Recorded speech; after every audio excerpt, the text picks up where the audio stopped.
Oh, there's one. So I got one cantaloupe so far. It's an itty bitty, but it's a cantaloupe. So, and I got a bunch of flowers. Looking for a watermelon. This was actually what I really wanted. So I'm probably not going to get anything. Because this was my main thing that I wanted was watermelon. I hear Mimi. Anyway. Wow, the squash is growing all the way over here. I'm not seeing any watermelons yet, but I got watermelon flowers. So that's a start. But they're growing together, so it's hard telling. I'm not going to water them yet. I'm going to water them tonight after the sun goes down. But I figure I'd do a video on them. Here's the tomatoes that Cindy gave me. Not doing too bad, except I gotta watch for a step. I don't have any ready yet. It's a little wilty. That one needs to be tied up. But it's got 3 on it. So this one's gonna have some decent tomatoes soon. This is the squash, I believe it's squash, that Sophie gave me.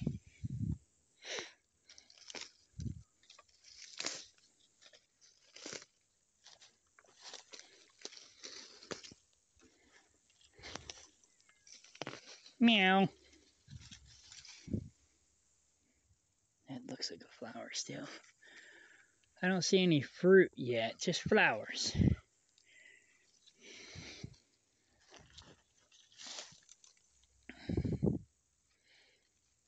I'm not a huge fan of squash, but you know, it was given to me, so I put it in the dirt.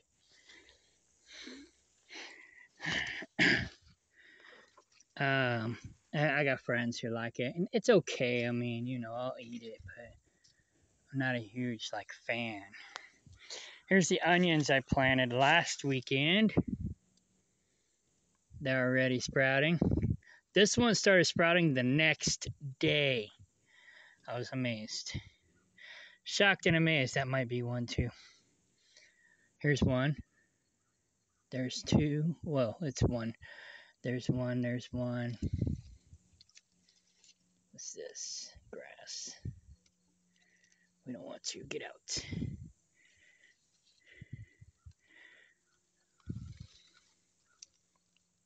Don't see any green on that one yet. So, and then potentially maybe 1 right there. So far, we'll just say 1, 2, 3, 4 coming up. Then here's my sweet potatoes that Cindy gave me. She had some sweet potatoes that were going bad. They were sprouting eyeballs. So she gave them to me and I stuck them in the dirt. And they're doing pretty good. I'm not really doing anything special, except for I'm doing my experimental drought-resistant air pruning, whatchamacallit stuff. These have more or less air pruning water collection thingies at the bottom. Like in the last video, whenever I pulled this up, you could see how the rest of these looked, except some of these have wood in them. Some of them don't, so the wood acts as kind of like a hugelkultur. Here's the tomato plant. I ended up putting it in a cage yesterday, or last weekend. It was going crazy, and then I was like, I got some cages. Let's see what I can do. I broke a couple branches, but it looks like it's still doing okay. Still doing okay. So let's see how it does. That was given to me by Sophie. And then these are red potatoes that my mother gave me. And they too were growing eyeballs. And so they were going bad. So I just stuck them in the ground. I didn't do anything special. Just buried them, and they're doing great. Hi, Mimi. Here, Mimi, have some Johnson grass. Crazy cat. And that's it. So I also got another sweet potato over at the Keplinger property. It's doing pretty good too. Didn't do anything special. Just I had a different tub that I put them in. Candy. It was actually designed to be kind of like a wicking um, tub, but basically the same concept as what I'm doing here, except it was manufactured that way. I didn't have to do it; it was already done. It has like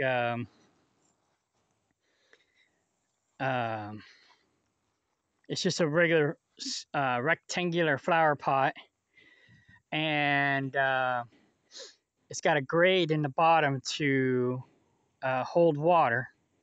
And I guess you're supposed to line it with cloth, but I didn't do that. And then it's got a drain, which is about 2 inches from the bottom. And so the water catches at the bottom and then overflows when it gets too full. And then that way your plants don't drown, but it's a drought resistant farming. I forgot what the terminology was for that specific planter. I think they called it.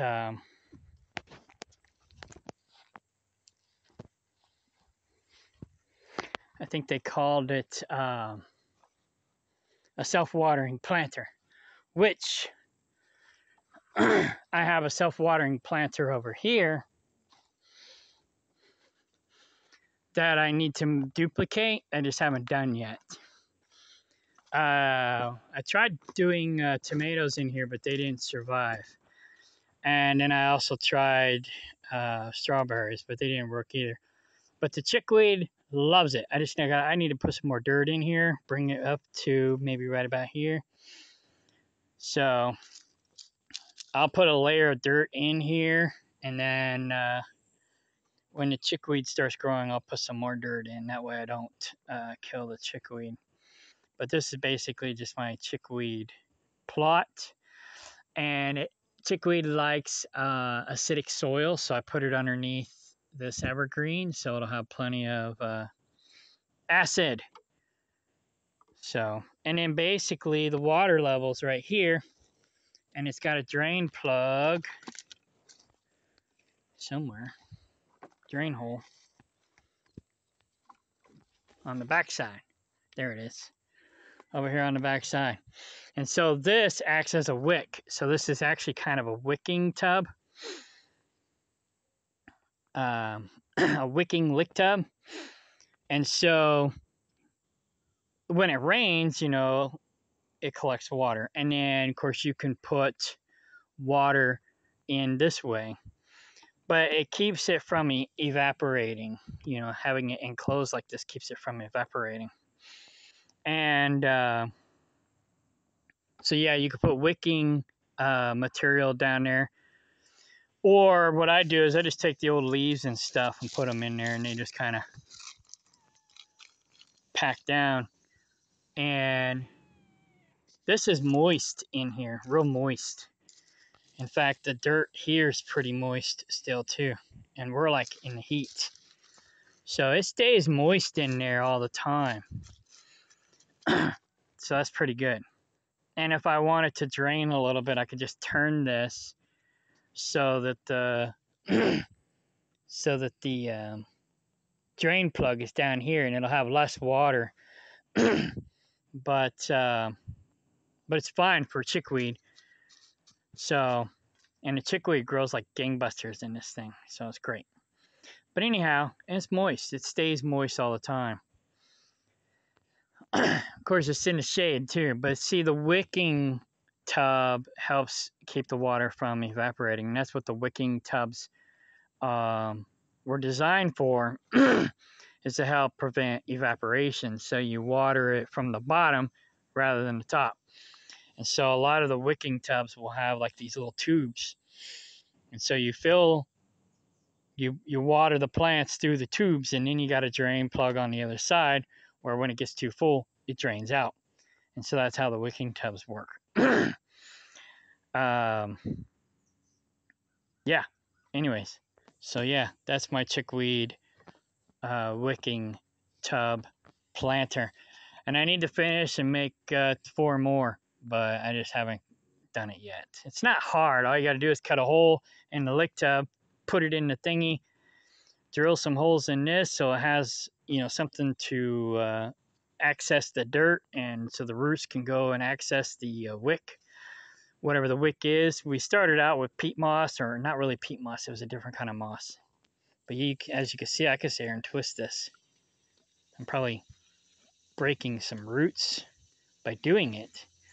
But, you know, the roots will just grow up in there and grow down in there. Boom. So, but yeah, it's great. So there you go. That's my gardening, self-watering planters, and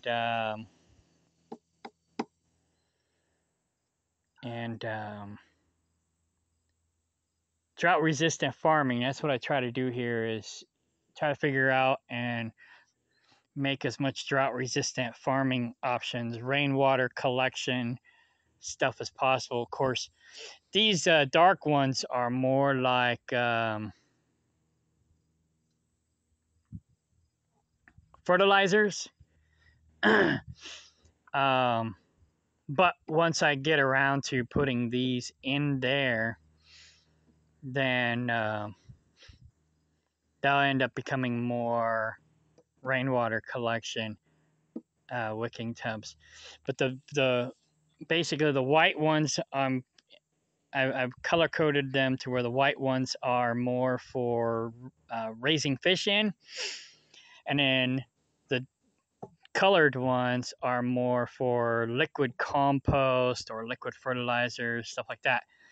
And so I can still use that to water the plants as well, but it's just a different kind of nutrients. But you can't put fish in there or they'll die.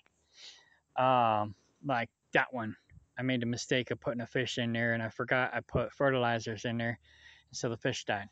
So I got to switch that one out or something. Smokey's still hanging out. That's cool. He was gone for several months and then came back. But Mimi used to chase him off all the time. She don't do that so much anymore, I guess. Mosquitoes love her. They're all buzzing around her. She's so used to them, though. So anyways, that other one, I put, the one I was just talking about before I walked over here, I put a sweet potato in it that Cindy gave me and put it over a caplinger. Something dug it up and took a bite out of it, and then just left it laying on the ground. It's like, ugh. He's like, oh, it was dug it up thinking it was food, which it is. Then it didn't like it, so it just left it there. And so I buried it. When I came back that weekend, I put it back in the dirt and I watered it, and nothing's dug it up since, and it's growing great. So water. So I do a lot of rainwater collection, and then whichever one of these is the emptiest, I'll dump the water in from these 55-gallon barrels. These 5-gallon buckets, I use them to collect water for the 55s or the lake tubs, whatever the case may be. I should have probably put it in here. But anyways, this is going to be for fish, and so is this one. I just haven't got any fish to put them in there yet. And that one's going to be for fish. I got to put some fish in there too. That'll help keep the mosquitoes down. The blue ones and whatever other color I use, the mosquitoes might survive in those, depending on what I put in it. If I put something oily, then they won't survive. So that's what I've been trying to do. Anytime I see mosquitoes in one of these other colors, I'll take like the liquid cattle feed and put it in there. And that pretty much kills the mosquitoes. It'll kill anything trying to live in there. So the plants like it, not concentrated. It'll burn the plants. But diluted The plants like the liquid cattle feed, and I used to haul liquid cattle feed, so I got plenty of it. It's too old now to give to the goats, or at least it will be this next spring. And I only got one goat left because I sold all my goats that Judas, my ex-friend, my backstabbing friend, didn't steal or kill. I ended up selling what I had left. So the only one I have left is the weather, which nobody wants. So he's just a pet now. I call him a Pacum, a pet organic composting machine. So, you like that poison ivy water? Yeah, put poison ivy in that water. Cats don't care. So yeah, I've been pulling up the poison ivy and putting it in these, and that also helps add nutrients to the deal.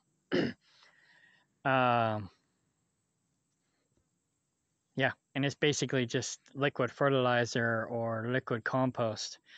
So whatever you want to call it. So I'm gonna go feed the cats, set the coon traps, and feed the goat. Because I mean, he's got plenty of food. He's got 15 acres and plus, because we don't have proper fencing. So he's got 15 plus acres to eat whatever he wants. But I spoil him when I'm home, and I give him grain. So yeah. So next week we'll have chickens. Sophie's bringing up chickens. And I promised John some of my chicken feed when he bought my chickens. I just haven't had a chance to get it over there. So I need to get him half of my chicken feed, and then I'll take the other half to Sophie. So she'll have a jump start for the chickens, and then I'll buy more if I have to. So, but I try to be a man of my word, and I told John I had extra chicken feed left over, and so I'd give him some.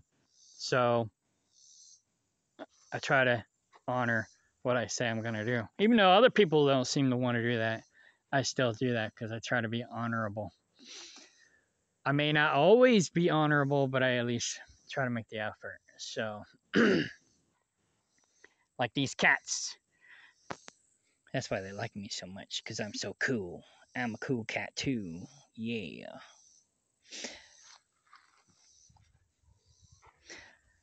So this is the queen bee, Mimi. That is the princess, Candy.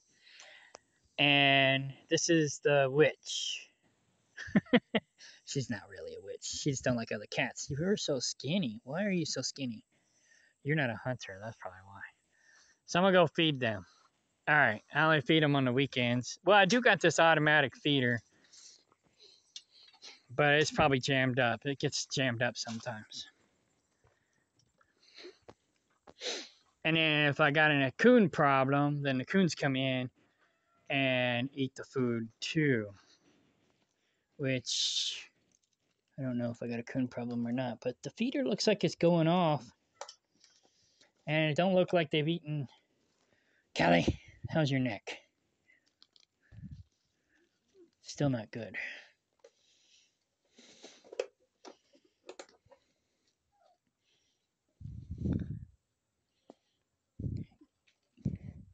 "10 seconds, run!"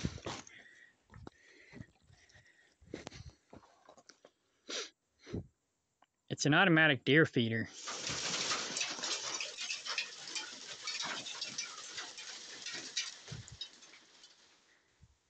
But I put cat food in it. And that's how I feed my cats while I'm on the road. Pretty cool. There's a better one. It's got a sleeve that goes on it and a little thing to catch the food when it comes down to the bottom. Of course, I'm gonna cut the bottom off, but I'm gonna keep the sleeve on there, and I'll put this underneath it, so all the cat food will basically just dump into that, and then they can eat out of that. But this was my chicken feeder. I put the chicken food in here for the chickens, and that's how I program the chickens to come home every evening. And and I just put chicken food in there. So this was my chicken feeder. But since I don't have anybody here to feed the cats while I'm gone, I moved the cat food into it temporarily till I clean up the cat house and I get the cats their own automatic feeder, which I think is like $200. Uh-oh. I see raccoon poop. So the raccoons, I haven't killed all the raccoons yet. So that might be why some of the cats are skinny. The coons are coming and eating their food. But I got most of them. I just got to get a couple more. I think I'm good. So, all right. Well, this is supposed to be a garden video, not a cat video, but that's okay. The cats keep the rodents down to try to eat my garden. So that's good. And then,